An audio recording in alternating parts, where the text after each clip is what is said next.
Good morning, everyone. My name is Amit Dogra. I am the panel moderator for this esteemed group. And if you take a look in your agendas there, you'll see a description that says taxes, inflations, regulations, blah, blah, blah, blah, blah. But in a bit of foreshadowing that Ron provided us, the panelists and me escaped into the metaverse and to the Matrix. And when we came up with a whole new set of topics.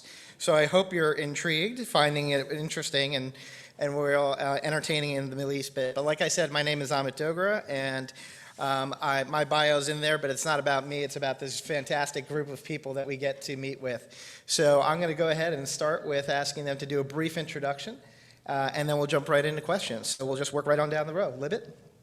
Hello, I'm Libet Anderson, and I'm the president of Concourse Financial Group Securities, which you probably haven't heard of since we changed our name in the summer of this year from Pro Equities, that's been around since 1985, parent company being Protective Life. We're based in Birmingham, Alabama, broker-dealer, RIA. I've got 500 financial advisors, all under an independent contract throughout the U.S. and look forward to speaking with these guys today. Thanks, Libet. John? John Tyers. I was hired to Wells Fargo in August of this year to lead a business that was newly set up this year called the Independent Advisor Group.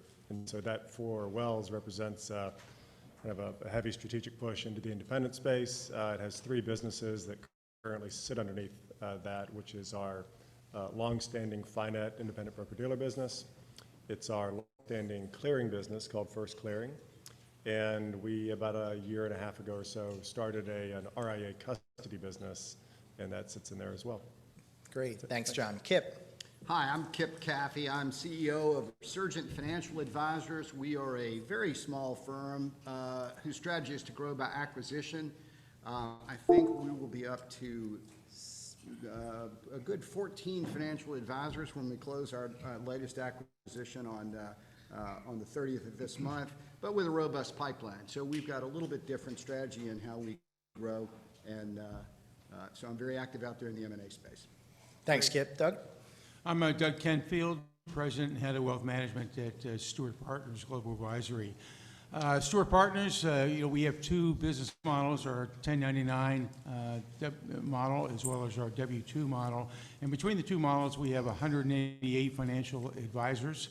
We have 28 offices throughout the country and assets approaching $28 billion. So we've had significant growth over the 8 years the firm's been in existence.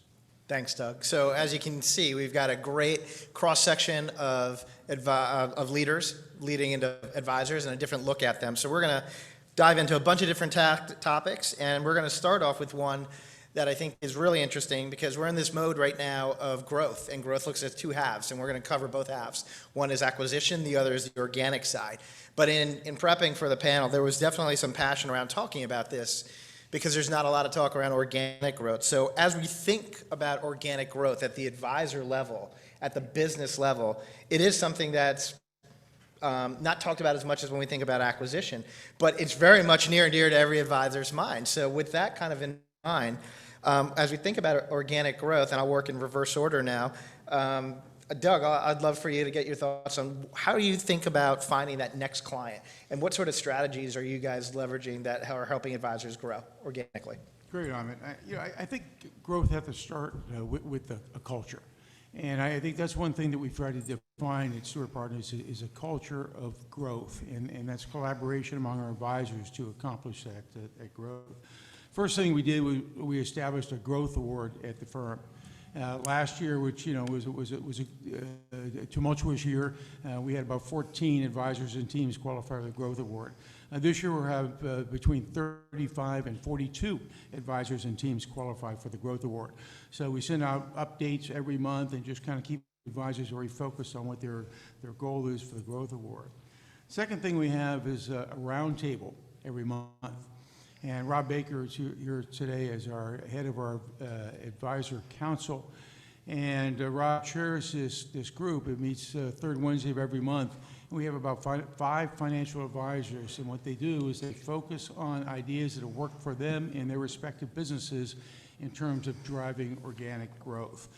This meeting's been great. We've had this meeting going on for 2 years on weekly and monthly basis here, and our next session is tomorrow. And the next thing, too, is we have Greg Manazza heads up marketing and business development for us. We have two separate groups, a marketing group and a business development group.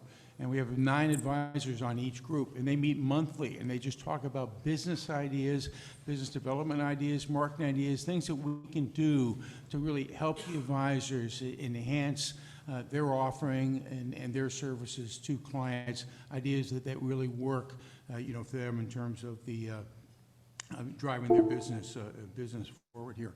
We've also engaged with outside coaches, and we ask each of these coaches, we do this on a kind of basically a quarterly basis, and we ask them to provide some content to the firm and something that might be a particular strategy that they focus on with the advisors that they work on, and in return we give an opportunity to talk to all our advisors too. But we've had some great growth strategies that have been communicated as a result. But I think just with these ideas, I think the results have come, the fact that we've had such a great increase this year, although we've had some market tailwinds, of course, but some great opportunity this year in terms of advisors growing their respective businesses. And I think that the social media opportunities that we had in 2021 and 2020 because of COVID and how advisors responded to that and the use of social media, the use of Zoom and video, in terms of engaging with clients and driving referrals from that engagement. We had unprecedented growth last year in terms of net new assets and client relationships. Collaboration, culture, coaches. That's what I took away. Thanks, Doug. John, when we were talking, you had some ideas around growth and what that would look like. Can you share with us? Yeah, sure. So I'll harken back to the last 2 or 3 years I was in the fintech space, having been in the more traditional wealth management space prior to that with an eye on technology. But what really stood out to me then, and it's high on my radar now, is that we all know this, right? If somebody said you should go deal with this person for whatever service you wanted to get into, doctor, attorney, you name it, whatever professional, the first thing you're going to do is go to their website. And that website sort of tells all. And my observation is, and there's a lot of research on this, but most advisor websites are not very good. I mean, they're not. And so here you've got somebody, you may find a lot of different ways that as advisors seek to sort of take the referral or get somebody to know their name. But the first activity is always going to be go into the website or go into their LinkedIn page. And when you start to think about how advisory firms are portrayed in their website, there's little things like a smile versus not a smile. Consumers have shown to trust people more that smile in their photograph, like substantially so. And there's a lot of research, there are a lot of experts in the market that if you're building a decent sized advisory firm, going that extra mile to put a quality website up, and to get insights into what make it a better site. And you really, because you're competing on that site versus the expectation and the experience that consumer has for any other product or service they might buy on a website or might use and due diligence on a website. And so my big point would be don't let your website take a back seat. It's not just a check the box item. It is front and center, probably one of your most important business development collateral pieces. And the next is LinkedIn. And LinkedIn has a lot of aspects to it to give you a quality LinkedIn rating, but I think that's also super important. So business development, website, LinkedIn, go the extra mile. Kip or Libet, any other thoughts around this that you might want to share, an idea or two? I'll jump in real quickly and try not to be redundant, which is not my long suit. But the firm is very focused on growth, obviously, if we're trying to grow by acquisition. We have 6 independent firms that now operate under our umbrella. They think of themselves still as independent firms from a marketing point of view. A number of them have really interesting strategies for growth. One is very focused on college planning. They do big college workshops, and they're trying to gather those parents in for sort of event-related planning, and then they hope to capture the relationship for, obviously, the rest of their investment business. We've got a group that's very focused on retirement planning, and that's what they lead with, and they do seminars and workshops. What we do is twice a year, we sit down with each one of those branch offices, and they tend to be 2 to 3 person offices. What do you want to accomplish? How do you see yourself positioned in the marketplace? So we have an all-day strategic planning session just with those advisors. And we go through and we look at some metrics of how they've done in the past year and where their new clients came from, where their growth in assets from existing clients came from, and we say, how do we capitalize on this? Where do you want to go in the coming year? And then we look at the collateral materials. The first thing we look at is the website. The next thing we look at is the LinkedIn page. And we think that's really, really important to have a strategy for how you want to grow your business. And then beyond that, we do a lot of advisor video conferences where they just swap ideas. And I sit in on those, but I don't lead them. I just sort of take notes and listen. And we find that the exchange of ideas is really, really productive as well. But having a strategy is something we think that's essential.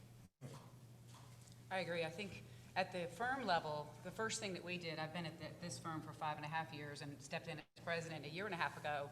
But the first thing we had to do was figure out who are you, but also who are you not? And really took a deep dive into where we can add value to practices, because there's only so much you can do. We can't do everything. We're not going to offer everything. We had to find our niche. And part of the reason actually that we changed our name was Pro Equities. While it had been around for a long time, so we had some, we had some standing there. But the Pro was a link back to our parent company, Protective Life, which isn't a bad thing. They're a great parent. But I think a lot of times we didn't get to the table with a certain recruit or financial advisor because they made an assumption about quotas or whether we were captive to them, so we just never got to talk. And then equities, of course, we do a lot more than that, so it seemed like a misnomer, right? So a lot of work went into who do you want to be. Concourse came out of the idea of it being something that's moving, because the financial professional we want to work with is still growing their practice, right? They're still looking for resources, and we have our resources where we want them, and we're going to bring that package and say, here's what we can bring to the table for you. So we're looking for someone. Our tagline is your way forward. So a lot of that work went into saying, from that perspective of growth, who are you? And make sure that it's out there. Now, our website is still under construction, but it's getting there. But that was second after the name, so it's coming. Yeah, so some takeaways on that topic, a targeted approach, and whatever you're going to do it well, do it often, and always be moving forward. So thank you for those comments. Kip, I'm going to come to you because you were talking about M&A, and we're going to dig in on the other side of the growth coin, on that side. There's more than just attracting advisors, and we talk about succession plan.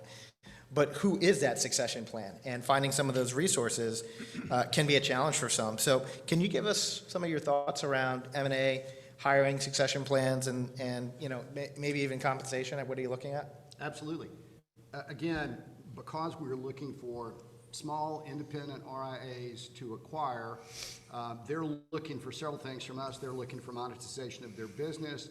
They're looking for no interference with me telling them what to do, which is not a problem. And very often they're looking, at least longer term, for a succession solution, because they don't know where to go look for a successor. They don't know how to vet them. They don't know how to train them. They don't know how to pay them. And that's part of what we are offering. I would love to sit here and tell you that I've cracked the code on the succession problem and I can tell you exactly where to go find recruits. That would be a lie. It's interesting. I heard Ron speak about a month ago, and he was talking about the difficulty in finding them since Mother Merrill no longer trains the industry for us as they did 25 years ago. But universities are picking up some of the slack. And where we've had some success is looking at those universities that offer specifically targeted majors. For example, a financial planning major. I think there are like 17 or 20 schools now, including the University of Georgia in my neck of the woods, which does a very good job with their— Go Dogs. Go Dogs. I forgot I've got a bulldog next to me. They do a very good job in their financial planning program, and the kids that are graduating have already done all the work to take the CFP. So they've completed all the modules, and they're basically ready to go as soon as they're eligible for us to sponsor them in that. They're not all going to work out. They're not all going to have the right sales orientation, client service orientation, but at least they've got a base of real knowledge and they can add value day one. Those we pay on sort of a salary plus bonus basis. really sort of the way that a lot of other folks in the industry, whether it's banking or investment banking, structure it. Libet, let me throw this at you, because Kip has talked about it and Ron's, other people have talked about it. We've lost some of that training from some of the traditional wires, but they do have these digital platforms. And Kip, you just talked salary and bonus, and some of them are compensated in that way. Is that a fertile ground to recruit from? What are your thoughts on that? We actually have tapped into some of the universities as well. Alabama, Roll Tide has a program as well to get people ready for financial planning. We've just started to scratch that surface. Yeah. It is hard. We're looking in certain markets and finding those types of programs can at least give us a good fertile ground, as you say, to bring them into those practices. But then a lot of it falls on them, and we're trying to develop that part of our training program, which is something we desperately need, but we don't have a good answer yet. Yeah. John, your thoughts? I think the question is a huge one on the successorship. The challenge that you see most often, at least I've seen most often, is somebody decides they're going to look for a successor when they're just about ready to check out. And I think that's the real challenge, because if you just want a successor, maybe when you're 60, you could find somebody to check you out by the time you're 62 or what have you. But I think most advisors realize that it's not just a book, it's that these are people they know, they've cared for them for their entire lives, they really know the families, but now they want to check out. So what should they have done? It's probably 10 years ago, they should have brought somebody new in, given them a share of the business. And I think that's the challenge that a lot of advisors face, is that they don't necessarily want to give a share of the business to somebody 10 years prior to them checking out, because they've just not thought about it yet. Although I would say that's probably more of the kind of thinking that should go on a 10-year basis beforehand. So when I think about successorship, it's that. On the M&A piece, which is tied to this in my mind, which is if you don't see in your immediate business, practice, branch, whatever it may be, for somebody to take over your book, there's such massive amounts of portability these days. I mean, there's $92 billion of assets leaving wirehouses going independent. Like, that's just every year. There's thousands and thousands of people going from one indie firm to another indie firm every year. And so there's a way to bring people in and be that person that you feel comfortable you could send your book over to. But I think it's a lot of work. I mean, you got to hunt and network, and I don't have that challenge in front of me, which is thankful. I think the other thing that's interesting there too is I just had this happen last week. He had a plan at one point, that person moved away. Now he's starting to stare at the end again and say, oh no. And generationally, this is someone now mid-60s who lives in small town Oregon. I pull out my map and think, oh, we have nobody in range, because in his world, it has to be somebody nearby physically. And I wonder if that will change, I think that'll change now. sometime where we realize that a lot of clients are okay, right? We learned the video world this year and last year, and you wonder if that changes this need to have, no, it has to be somebody in my neighborhood, and they've got to meet people physically, rather than saying maybe twice a year they fly here and meet with those clients, and instead you're limited to people just, close by physically, and I think that is making it harder. Yeah, and Doug, I want you to dig into that. Like, you got Merrill Edge, you have other challenger brands out there that are trying to be centralized and CFP based. Are these sources, are these solutions? Can this work? Well, we're trying to do a couple of things. First off, I think the whole successor question is, such a critical question, and something that the industry has been grappling with for decades. And, sometimes there's an easy solution. A son or daughter that wants to enter the business, or some type of relative. And that's usually a great solution, over time. But, it's such an important decision for an advisor, and they get into their 50s and 60s and they start to look ahead.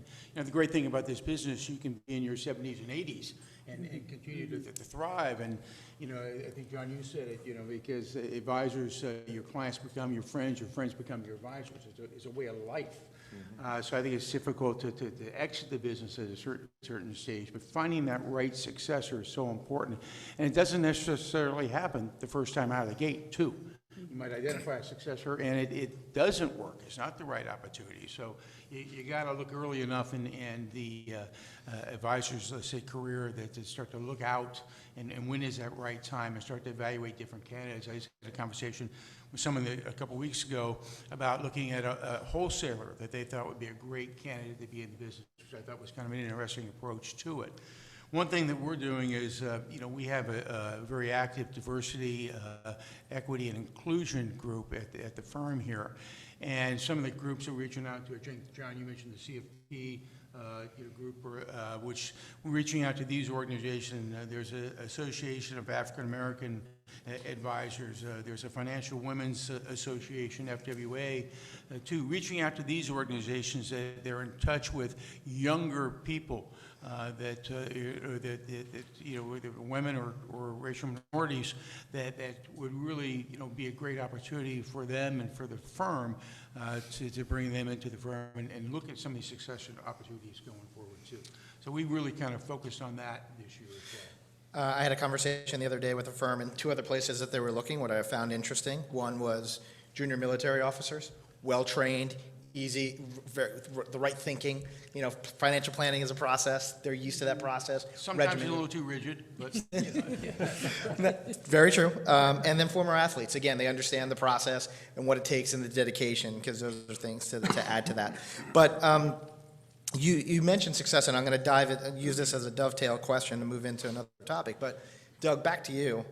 Is succession a reason to stay at the wirehouse? We just talked about how great to be a 10-year plan. Sometimes it works, sometimes it doesn't. I don't know what I'm supposed to do, but is that a reason to stay at a wirehouse?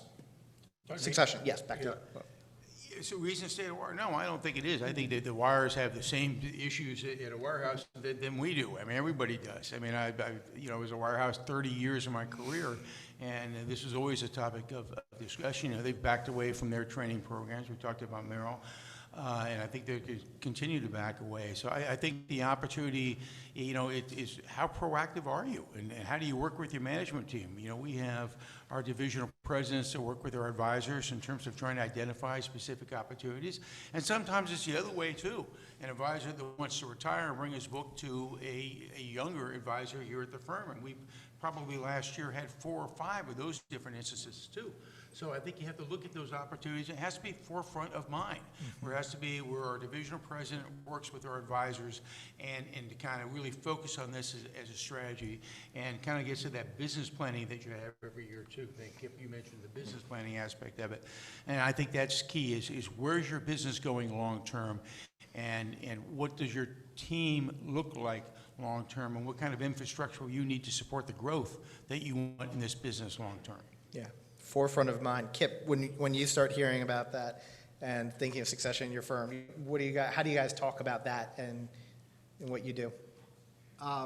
Bluntly, I have 2 of my acquisition prospects that I've been chasing for 2 years are both now 74 years old, but they're having a real hard time doing a transaction with me because they don't like the loss of control. And I'm like, how do you think this story is going to end if you just keep going down this road?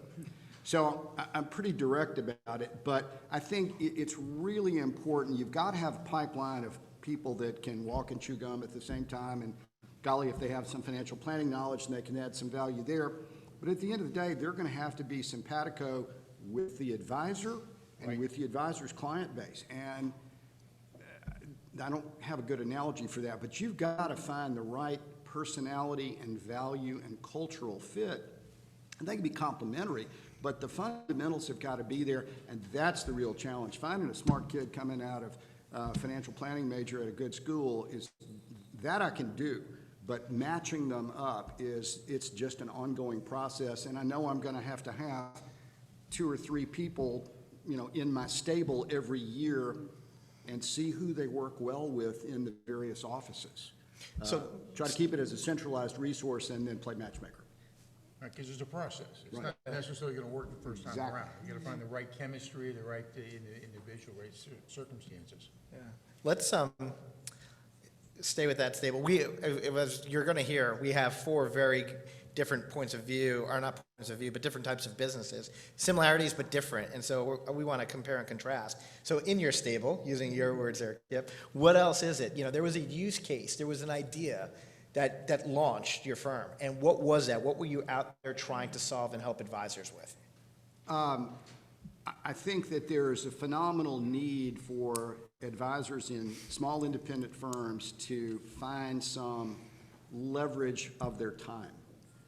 When I talk to people out there who are interested in having a conversation with me, whether they want to be in the 1099 channel or whether they want to sell their firm and become a partner in our firm, they have a point of pain somewhere. And I'll talk to an advisor, and as I said, these are typically 1 to 3 man practices. Well, somebody is spending a day a week on compliance and operations and HR and accounting and just the administrative crap that comes with running a small business. That's a huge percentage of their time. I can increase their available time by 25% by freeing them up for those things. So it's a question of where's their point of pain. On the other side, they want to make sure that they're independent. I'm looking for independent firms that have clean compliance records and good client bases. They don't need me to tell them what to do. Lord knows I wouldn't presume to do that. They know their clients, they know what their clients need, and they're good at it, or I wouldn't be talking to them. So I think there is a balance between free up my time, give me a path to monetization, because anybody in the 1099 channel can flip to the other side if and when they want to do so. Keep paying me sort of market compensation and solve these problems, succession being one of them when I get there. But it's solve these problems so I can spend more time with clients. Good advisors want to spend time with clients and provide great service, and so I try to make sure they've got the toolkit to do that. So John, you left kind of FinTech to come to Wells and run this unit. There had to be a pull to there. What was it that drew you there? What things could you see that you were going to solve in the new group that you're a part of and leading? Yeah, so that's a little bit of a digression, but I spent the first 12, 15 years of my career in the independent space, starting back in the mid-90s and working with RIAs and then later working with clearing firms and broker-dealers, and loved it. I ended up going down the wirehouse route during all the tumultuous times. So for me, it was a way to come back into that space, but what does, I think, tie these conversations together is my view, and I think it's not unique, is that we're in this like entrepreneurial revolution in this country. If you look at like what Etsy has done, where you have entrepreneurs that have set up websites, if you look at more than 50% of Amazon sales come from third-party entrepreneurs that are just selling their stuff on Amazon. If you look at Fiverr, which is a bunch of independent contractors, they went public, I think, last year or the year before, an amazing group of entrepreneurs that are using technology. That same like freedom of entrepreneurialism is so easily available in the advisory space today. And what maybe 10 years ago, there was a lot of resistance, I think, to people wanting to go set up their own shingle or thinking about leaving a wire or somewhere and going to join a firm like Kip's, which is just it's a smaller firm. It's not a small firm, but it's a smaller firm than a wire. Today, that is so conventionally accepted, and it's so like the experience that advisor can have at that firm versus their big firm, it's so similar, right? But it's got the freedom of independence, and so that's where my mind is, and that the ability to come in and drive change, and that our firm is committed to it. I love it. Yeah. Libet, change of name, change of identity, change of focus. All of the above. Yeah. Go ahead. So personally, I've been through the ringer of all the possible ways you can live in this business. So started out in production, independent after I finished school up in Vermont, and then I moved to Birmingham, go to the wirehouse through the downturn of the market, end up at a bank. Then I go wholesaling. Then I turn out to be a single mom with 3 kids. Wholesaling's not a good match for that. The 3 or 4 nights in a hotel room, they weren't handling themselves, so that didn't work, and I ended up at the home office. And what really attracted me to that was bringing those experiences and being able to help them, develop and learn from all of that and work really well with wholesalers and work really well with the producers because I'd been there. But now what's so interesting, I've been primarily private client until this current position, And the independent channel is so exciting because of that entrepreneurial, you're building something that has its value and you've got your name on it and you know, love it. It's like a child, right? And so helping people make those good decisions and helping them figure out how to get to that next level and how to find that successor it's very rewarding. So I think it's such a great place to be. By the way, if you're wondering what that drilling is, it's the agents trying to drill into the metaverse and wake us all up from this dream. So, Doug, you had a great career in the wirehouse, and you took some time to evaluate, and you ended up at Steward here.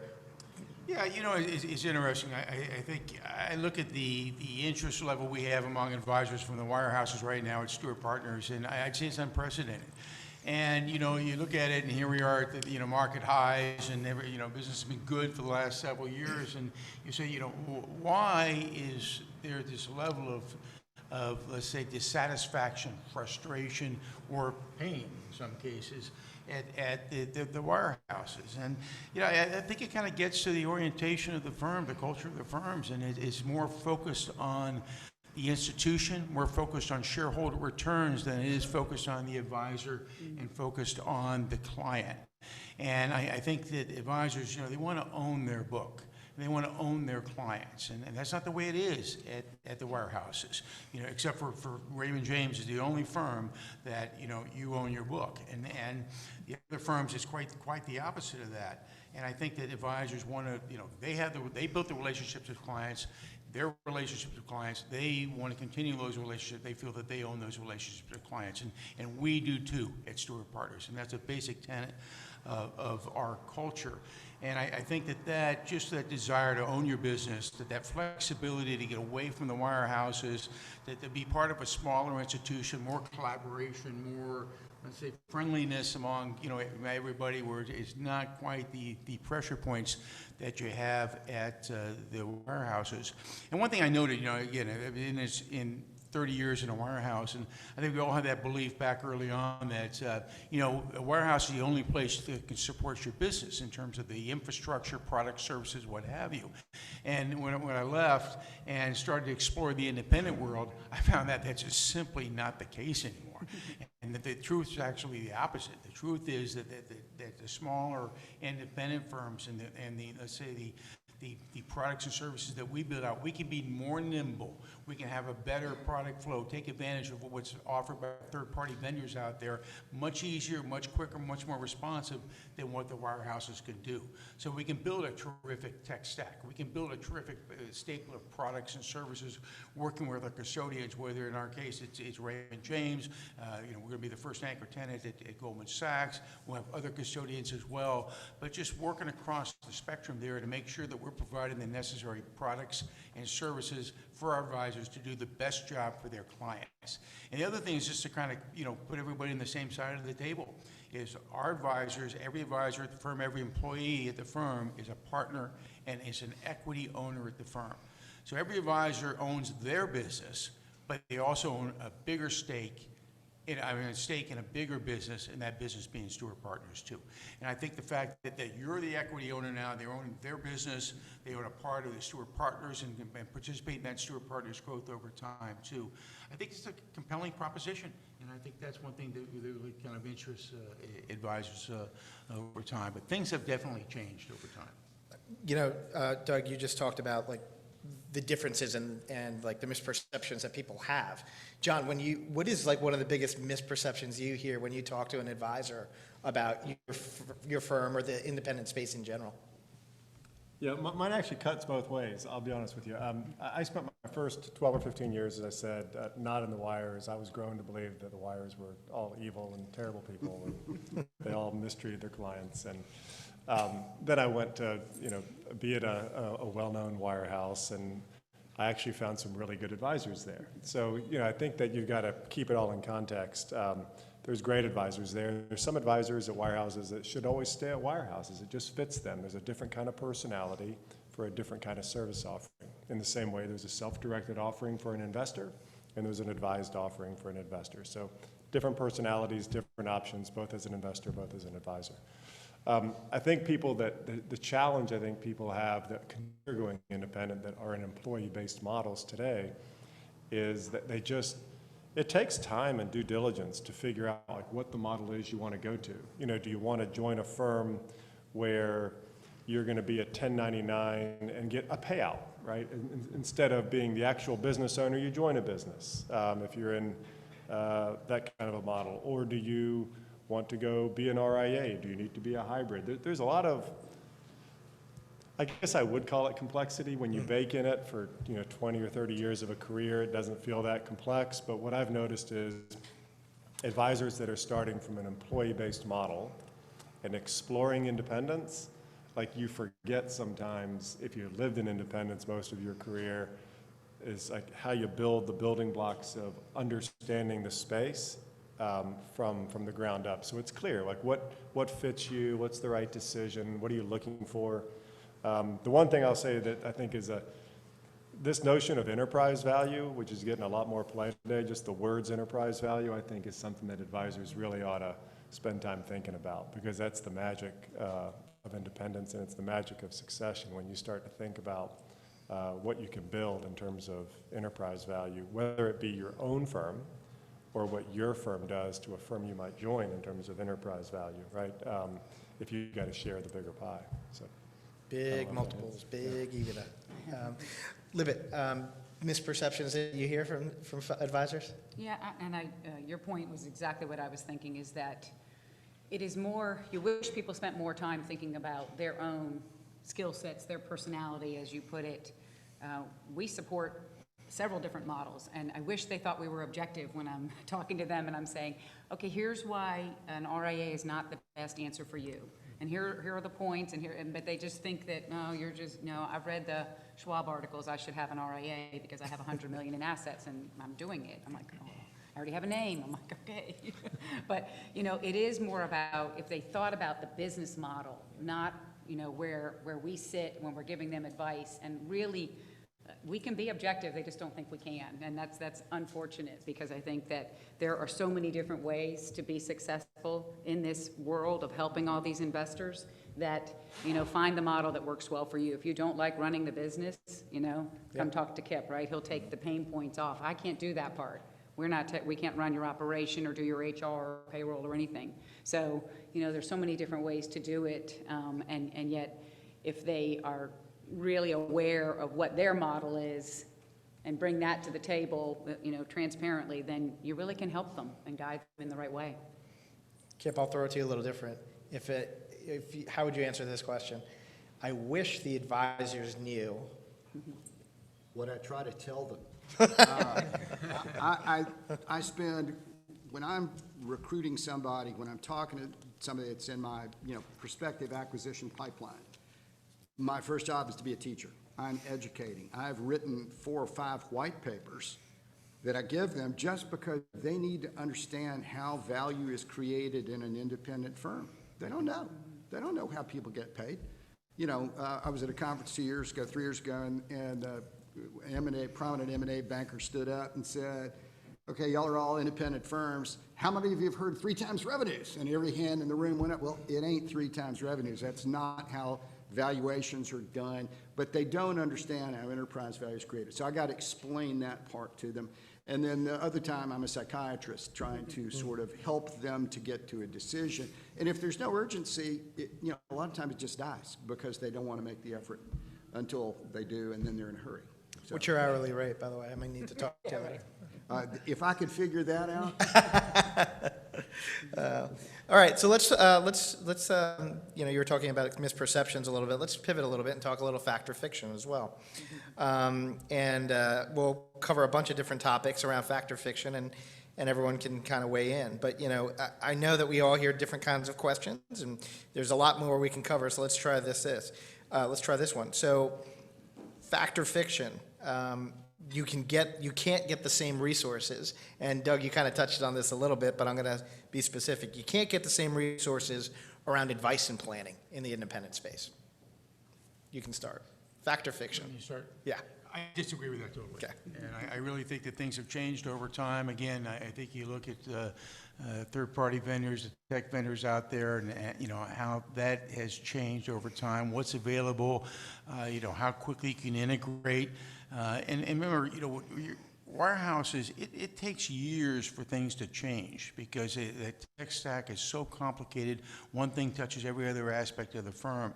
And you get in these decision-making bodies where you're deciding what's the future priorities, and you're really talking years down the road what the future priorities are.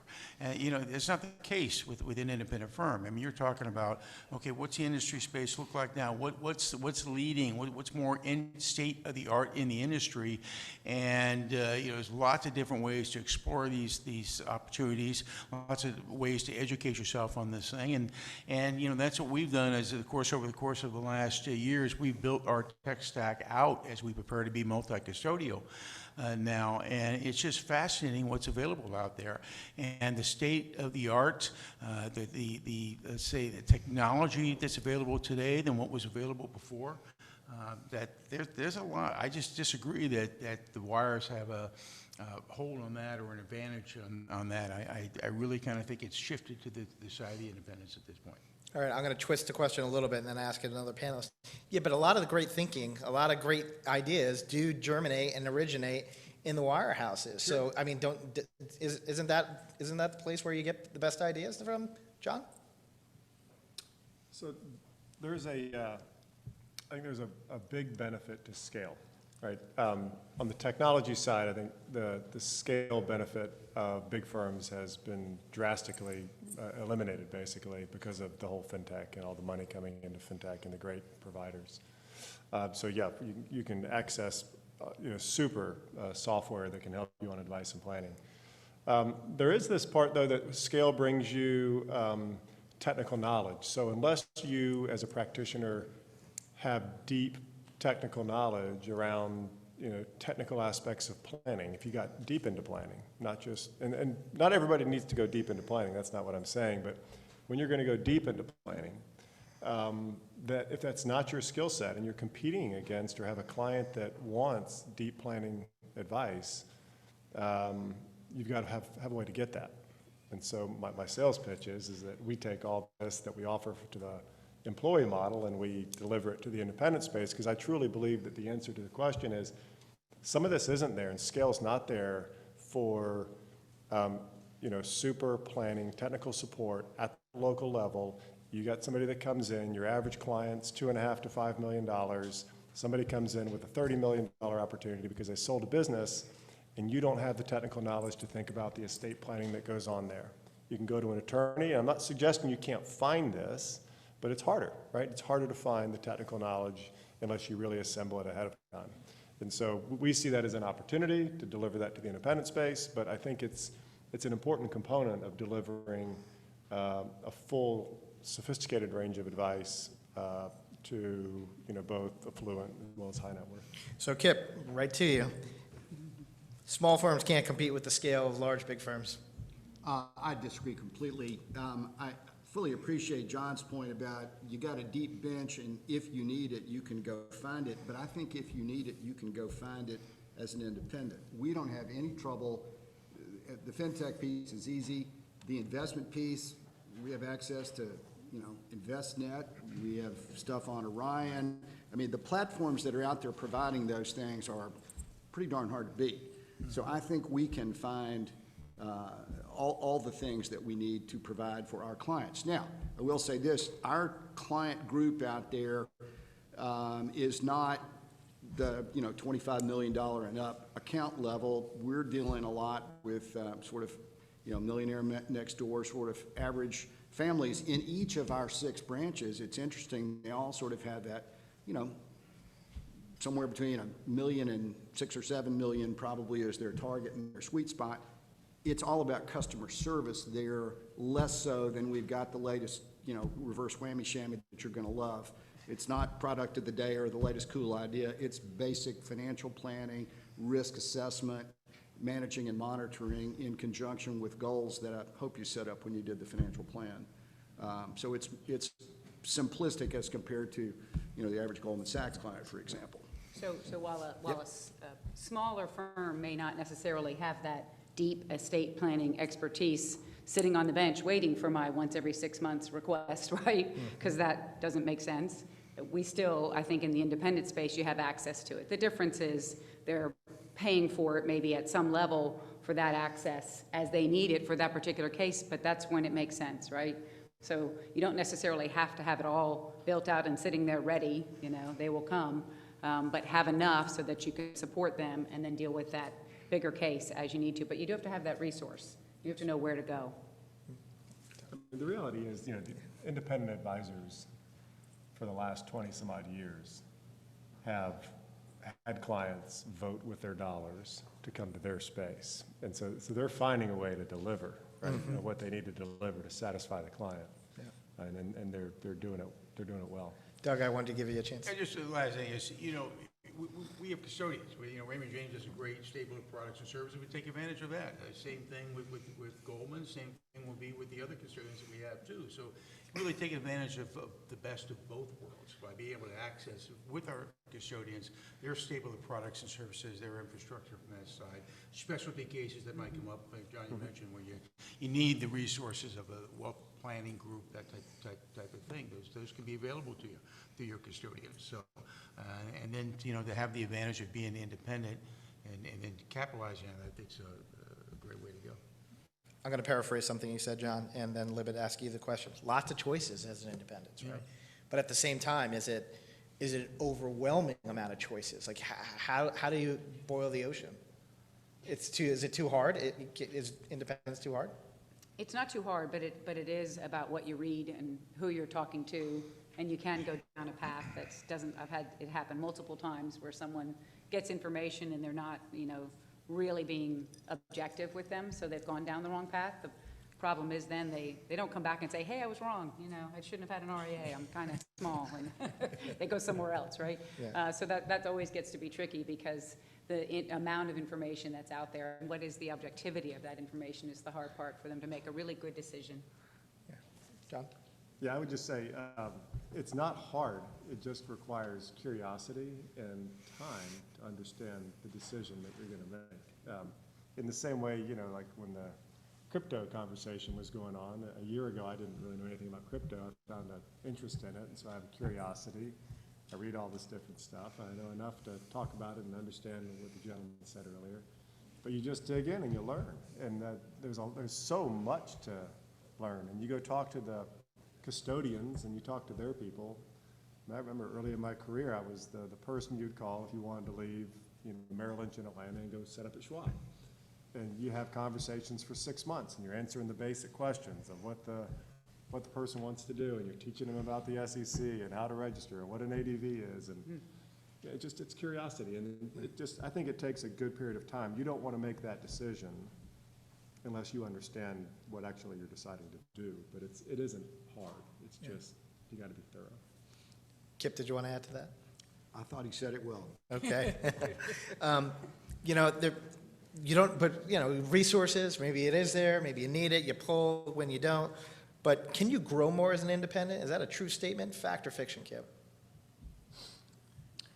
Can you grow more as an independent? Can you grow more as an independent? Yeah, I think you can, because I think you're really, I mean, I look at the growth of our advisors here, I look at, and most of our advisors come from the wirehouses. I look at the growth they've had at Steward since they've joined the firm, and it's, in many cases, it's rather remarkable. And so, yes, you can grow in an independent firm. And, you know, again, is you got to have the right products and staples and the infrastructure to support that growth. But I also think it kind of frees the advisor, you know, to be more creative in their approach, whether it's the use of social media, you know, different approaches to the business that weren't available to them at the wirehouses, that gives them more flexibility. And you know, they're an owner. They own their business. They own part of our business. So I think that there's a motivating factor there that I think kind of really kicks in as well. But yes, you can grow. You can grow rather well.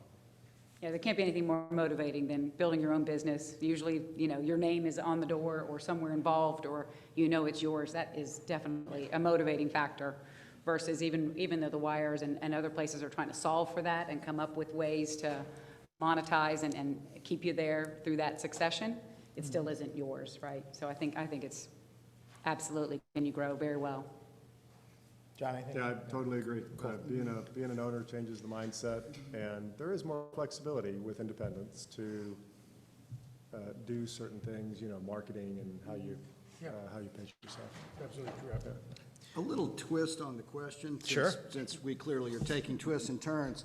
I can't speak directly. I was smiling when you asked the question. Yeah. I can't speak directly because I don't have anybody that's left a wirehouse and joined us because of our focus on acquisition. They're already independent firms. I can tell you that they grow more rapidly after we have brought them under our umbrella because we're focused on growth. As a partner in the firm, they are focused on the firm's growth and they understand the value creation there, but we give them the resources. If you want to go recruit the guy down the street and get him to come join you in your practice, which has happened, it doubled the size of his practice. That was pretty great. Dramatically improved the economics of that office, twice as much revenue, same cost. And so he got a taste of that, and he's aggressively looking for more people to do that. Wouldn't have happened anywhere else. You know, whether it's the fact that we sit down and do a strategic review twice a year to talk about growth causes them to think more about it. And I think having the resources and the focus on it and a cultural emphasis on if we all grow this firm, we all create equity value for ourselves, makes a big difference. Rising tide raises all boats, right? Yeah. Doug, did you have something to add to that? Well, I will take a quick pause here because I have more questions. Our panelists have a lot more thoughts around those questions, but wanted to give the audience a chance to ask a question. If not, don't worry. We've got lots more to talk about here. Audience, any questions? Yes. To expand on the differences between the independent broker-dealer channel, finance and relative to the pure RIA, there's a lot of confusion about which is better, the advantages, disadvantages. Before they answer, I'm just going to repeat it so everyone heard it. The distinction between the independent broker-dealer channel versus the RIA channel. Fair? Great. Who wants to jump at it? All right, go ahead. John, take the I'll first give the one. first one. And that's the biggest difference is to be an RIA and only an RIA, you don't need a FINRA license because a broker-dealer is not sharing any revenue with you. And so, you know, you're a Series 65, and by virtue of that, you don't have FINRA, right? And so FINRA is tough. I mean, FINRA puts a lot of rules in there that I think is making it hard for FINRA firms. Now, granted, there's great benefits of the safety, but so that's it. I mean, and by virtue of not having a broker-dealer with oversight over your RIA, only the SEC coming in that you have to meet all of their requirements, it's just, it's more flexibility. You know, but your revenue model is strictly fee. You can charge fees in different ways, and you know, all sorts of. There's a give up too. And the give up is any of the brokerage business you had, you know. That's right. Individual Yeah. equities and bonds and what have you. You're not doing those in an RIA only model. Yeah, There's so a give up. the complication of those that have been in business for some period of time is that what do I do with that business? Not only lose those trails, right, give them up, but those clients are often also clients on the RIA side. So it's not as easy just to ignore that and step away from it.